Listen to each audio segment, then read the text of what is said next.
totally and brutally honest here. Sean Corbin makes Valery Brudov look like Ivan Drago. It's as simple as that. He's beat what's in front of him tonight. He faces me. He's going to visit mental demons again. And let's get something straight. Come to me, mate. You come to me. Next time, ain't no judges going to be needed. I'm going to do worse than Kovalev. I am going to do worse than Kovalev. On Saturday night, mate, you better hold it together. I'm going to smash it near you to pieces, mate. I'm going to hit him. When he gets in the ring and we get 10-ounce gloves on, I'm going to smash his head to bits. I'm going to do it November the 30th against all odds. No matter what people say, the journalists write what you want. All as I'll say is tune back in and then look at me on December the 1st when I am world champion. It's as simple as that. I'm willing to die in that ring. It's as simple as that. I am willing to die. I'm willing to die, Zaki. Is he? You fucking rat! The first nomination comes for Isaiah Basilio Apuarosi, talking about the Wilder Fury fight last week. First knockdown was an illegal punch and Fury should have been disqualified and the referee suspended. Third fight will show who the real champion is. #Wilder. Mr. Apuarosi then put little pictures of himself flexing his muscles below. Bit like the doctor. William Lee has nominated Dillian White. Tyson Fury knows I've got what it takes to beat him, says Dillian White, as he attempts to avoid a WBC mandatory title fight. Moving on to the next one, if I don't press the wrong button here. Ross Sutherland has nominated Deontay Wilder for talking about saying that the costume was too heavy, wasn't he? No Crom, no intro anymore, I'm afraid. Not for you anyway. Cholo Andy, this is from you, nominating Eddie Hearn and the DAZN team for putting the wrong flag up behind Chocolatito. Instead of a Nicaraguan flag, they went for the flag of Mexico. What's going on here? I don't know, they must have been it must have been an American doing that fucking poster, because you know how they fuck up their geography lessons and stuff. But I did notice on Team Chocolatito's garments during the fight that they had the Japanese flag, the Nicaraguan flag, Mexico, and probably the Sandinista one as well, I think. So, as all saying goes, genetically perfect, but environmentally misplaced. Absolutely. JS Park has nominated PJ Fit for Life, talking about Wilder Fury. I think the fight was fixed, he says. Watched this fight 2 times. Didn't look like Fury hit him with any hard punches. Another good one here, Andy, from you, thrown in for PBC Boxing. Abner Mares. He looked like, I don't know, a balloon that had just been deflated. And then Sean Porter wearing this funny green suit. You have to see it to believe it. I couldn't even describe it. Oh, what I tell you what, that suit Crazy. that Mares is wearing, it looks like it belonged to Apollo Creed, and then got handed down to fucking Mares just to put on for a joke. I think he was trying to fucking do Fury's ring walk, like, wasn't he? That's what he was doing. Is that what it was? For the crack, yeah. And then Porter always dresses like some kind of funky leprechaun anyway, so he was rocking out in his green 3-piece and purple shirt. Fucking thank God for HD television, man. That'd fuck up the fucking signal back in the old days, like. But yeah, if Mares just look fucking pathetic on him, like the big Tyson Fury gown. Shout out to Kate Abdo or whatever her name is. What's her name? Shout out to her. Paula Abdo. Matthew Macon's a big fan of her, by the way. Is he? Yeah. Oh boy. Chocolatitos.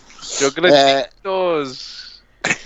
Ese gringo's into the bolsa.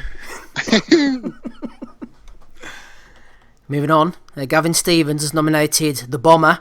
Leave him alone, he's turning up on Soccer AM, taking a penalty and falling over. That was wrong. Did he actually feel he scored, did he? No, he scored, but he fell over. He fell on his arse after taking the penalty. Like. Excellent. He was down like when Usyk fucking knocked him out, just all spread-eagled. I didn't remember. Jimmy Bullard went up to try and fucking lift him up. He didn't even needed a forklift, but just leave him alone. And then he's on there saying, "Yeah, I think Anthony Joshua has the style to beat Tyson Fury." What's making you say that, Tony? What's making you come to that conclusion? On Sky's Soccer AM, I wonder. As a Sky pundit, yeah, absolute banger. Fucking hell, we'll never forget. We'll never forget, fell on his own leg. Tony Bellew is back in the spotlight, talking to the master knowledge himself, Spencer Fearon. You were spot on, brother, he says, regarding Fury Wilder. Master knowledge says, you know. And then Lion's Den 2020 jumped in. There's a reason I call you Spencer the Don Fearon. Terry Woodfine has nominated him for that. Colin Simpson has nominated Frankie Allen. Got myself some new security, says Frankie. Who the fuck fancies heckling me now? And there he is with the 4 Smith brothers, including Smigger, who's looking increasingly like Jim Royal. Boxing my arse, old Smigger there. He's looking in bad shape, isn't he? Old Smig. Turtle and Bear has nominated Ryan Garcia. Ryan tweeted out, "Sometimes when you're tired after a long day and you're by yourself, you just want to cuddle."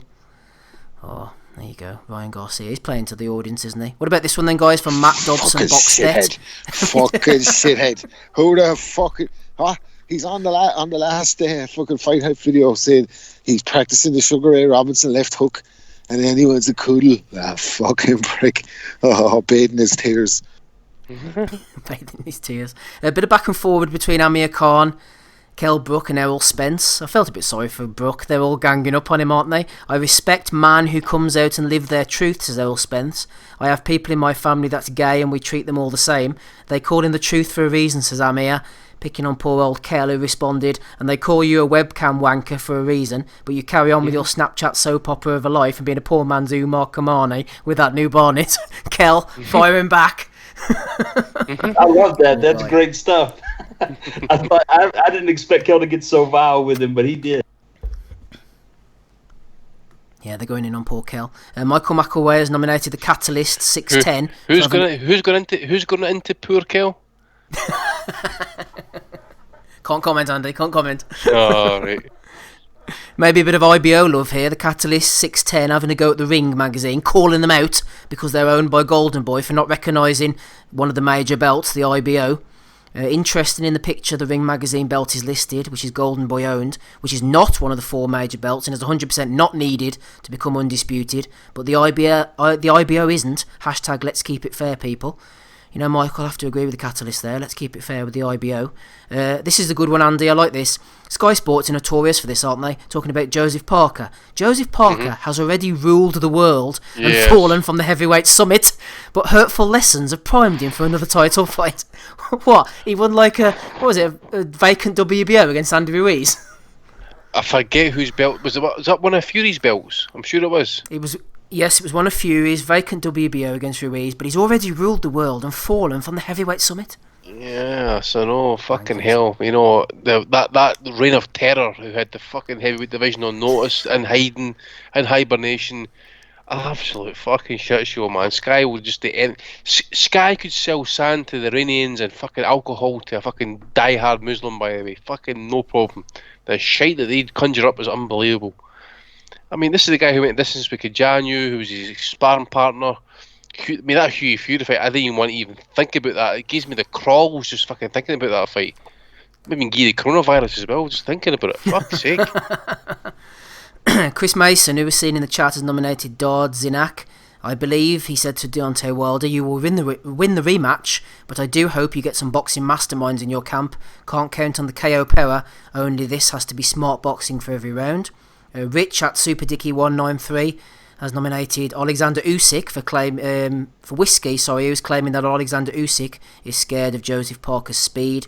David Almond has nominated Joseph for JO THD PhD. Derek Gemstone said, "Joseph, after watching your videos on AJ beating Ruiz and listening to your advice, you mentioned that you were a heavyweight once. How would you have got on against Tyson Fury?" And the doctor said, "Concisely, I will cow down a bit, bend my knees, stand on my right toes, double jabs, feign before I use accurate straight right hands, footwork, weave and bob. I will counterpunch," says the doctor, "by going to his body. He hates body punches, and I will work on stamina and open his stitches back up." So that's how Joseph Ajayo would deal with Tyson Fury. Michael Buffer, Andy, has been nominated by you. Going back and forward over Dillian White's 21 February world title shot. What's going on with Buffer? Why is he so outspoken? The big shill. Is it even him? See, is that even him? See that tweet he sent out, actually? If you watch the Eddie Hearn interview with Coogan, like, say, 2 days after Fury won against Wilder, Hearn says the exact same thing that's in that tweet. So, just saying, like, 50-50 chance it's either Buffer or it's Hearn, because people were saying if it was Buffer, where he's based, it would be like 2 o'clock in the morning, so at least if he's got up for a push, like, say, these guys at this age need to get up at least 5 times a night to go for a push, good chance he's maybe still awake at a time of night. And Eddie as well this week, he said he'd give this epic speech, didn't he, that they were all clipping, saying that if you're the type of person that has negativity and you just complain about the sport all the time, just delete your accounts because you're deeply unhappy inside. You know, so Eddie, this beacon of positive energy, went on then in his IFL interview to start taking cheap shots at other organisations for not paying fighters on time. Like, what the fuck is he doing? What's he talking about other people's business for? Talking about DAZN pays everybody every penny that they're on time. We're not like these other promoters in this dirty game, blah, blah, blah. So, Eddie, don't be fucking projecting your negative energy onto us, okay? Delete your account. Yeah, fucking ban it. Well said, Rob.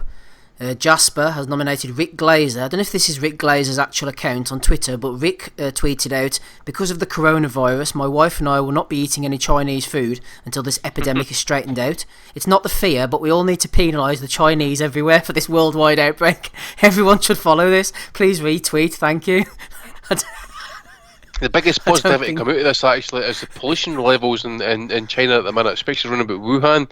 It's practically down to zero, considering what it was like a year ago. So at least there's one positive. So at least Greta Thunberg will be happy about the lack of pollution in the atmosphere.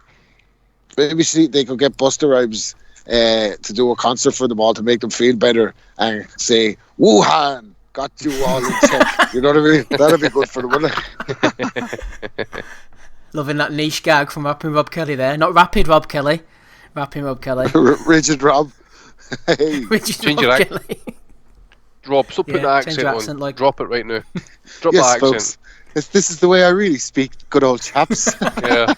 What do you think I talk like? I knew you're a bit Anglo-Saxon about you, by the way. Yeah. God save us. Yeah, hold on there. I got one for you later. We wait on that one. Oh, there you go. Well, let's move on with Bellew of the Week swiftly. Bobby, at Bobby861986, has nominated Lewis Carroll. Not Lewis Carroll, but he's living in a fantasy land, this Mr. Carroll. Why is everyone jumping on Tony Bellew for this? It's a valid point about AJ against Tyson Fury. Joshua fought a far better version of Vladimir Klitschko and got to him. Plus, he's evolved as a fighter since then. You have to make Fury the favourite, but I find it laughable that people are writing AJ off. So Lewis reckons that Joshua fought a far better version of Klitschko than Tyson Fury, apparently. Okay. JS Park 10 has nominated Matthew Macklin. Not sure who was more comprehensively defeated last night, Cal Yafai or Matthew Macklin, in his multiple vain attempts to pronounce the word chocolatito correctly. Terry Woodfine sent in a question. Like we'll deal with that next week. That's all the ones I've got, boys. Oh, well, you gotta fucking get to the main man. The main man. Fuck me. First of all, it's Kenny Bayless's fault. Kenny Bayless didn't shoot me a fair shot. I can't seem to get a break with these referees. I thought he would disqualify Fury for hitting me behind the head, even though I hit him behind the head multiple times. So it's obviously Kenny Bayless's fault. Now it's Mark Breland's fault. Because Mark Breland, in the back of my head and the back of my neck and that. I felt it in the morning. It was so lumpy. I felt like fucking porridge. Not making excuses, but my leg was at me. And then Mark Breland, I need to die in the ring. You don't throw the towel in. Who the hell are you, Mark Breland, two-time world champion, Olympic gold medalist, talking about saving me and get me a fucking, as Andre Ward rightly pointed out, saving him for a fucking rematch. So he wasn't absolutely fucking going out there in a bad way, and that's not an exaggeration. So fucking, and then who else's fault? The fucking Black Power Ranger outfit that he wore to the ring. It's his fault. 40 pounds weight took it out of his legs, and it had nothing to do with the fucking left hook right hand that Fury hit him in the third round. That had nothing to do with it. He didn't even hurt him. Surely, Rob, surely he must have tried. He must have had that tailored to him and tried it on before. You're not just going to randomly stick that on before you're about to do a ring walk, are you? What did he do? Did it fly onto him like some fucking kind of fucking Power Rangers? You know what I mean? Like a transformer.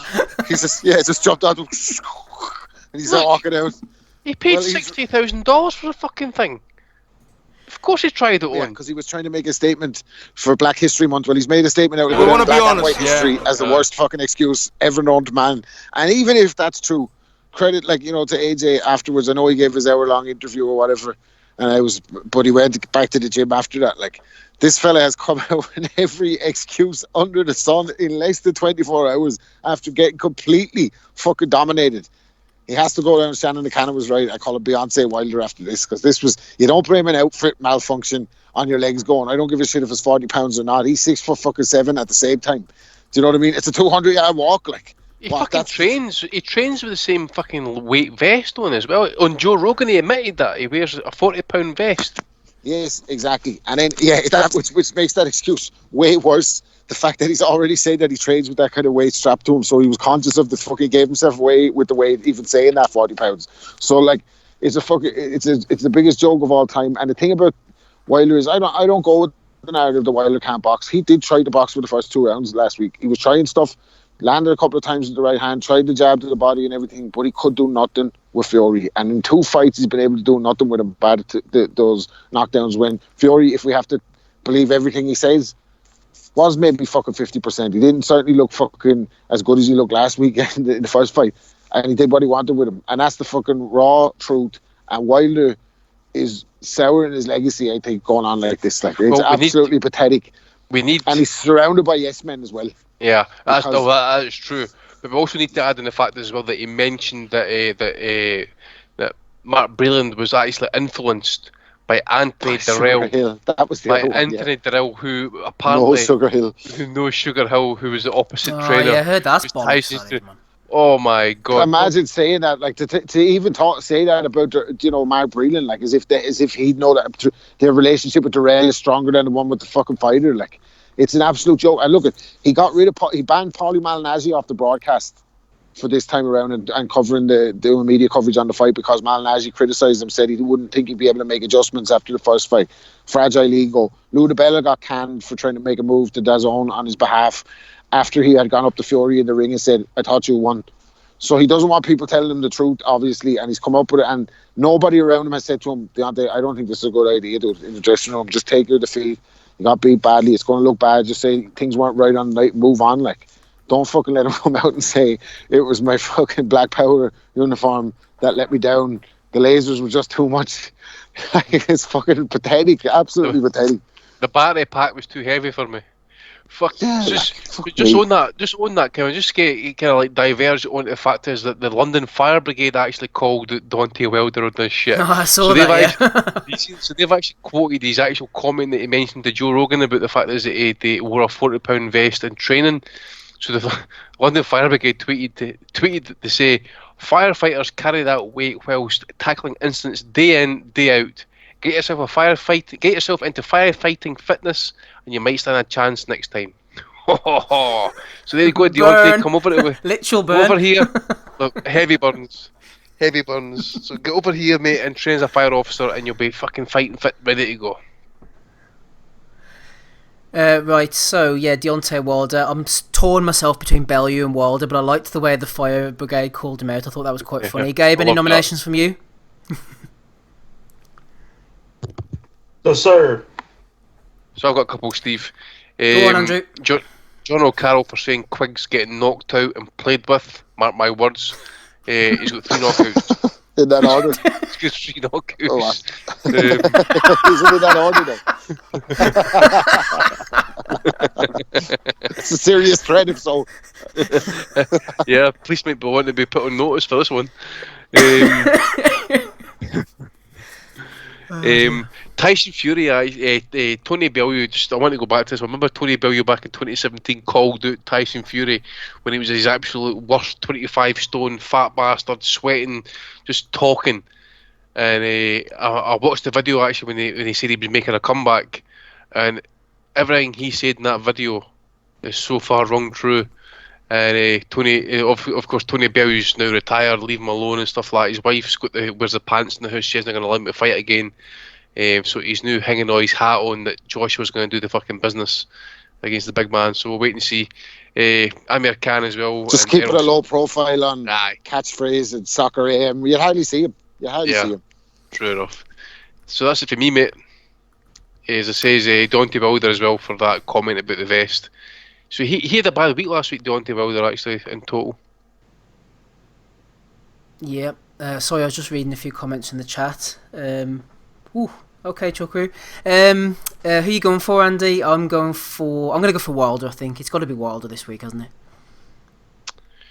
So Jason saying it's funny how the London Fire Brigade didn't have that same energy for Deontay Wilder that they had for the Grenfell Tower.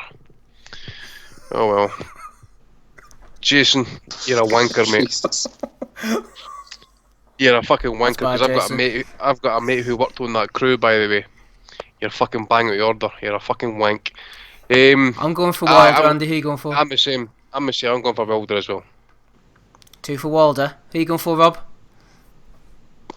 No, it's gotta be. Well, Sky were close with their fucking planned PR fucking assault this week, like cheap shit. But it has to be Beyonce Wilder. Not that I'd say that to him, like, but one of the girls also made at the Mayweather gym in one of these roundup videos made a point that he had his girlfriend around all week, and that's where his legs went. And she, of course, is another yes person in the camp because they asked her before, does Deontay abstain from sex before the fights?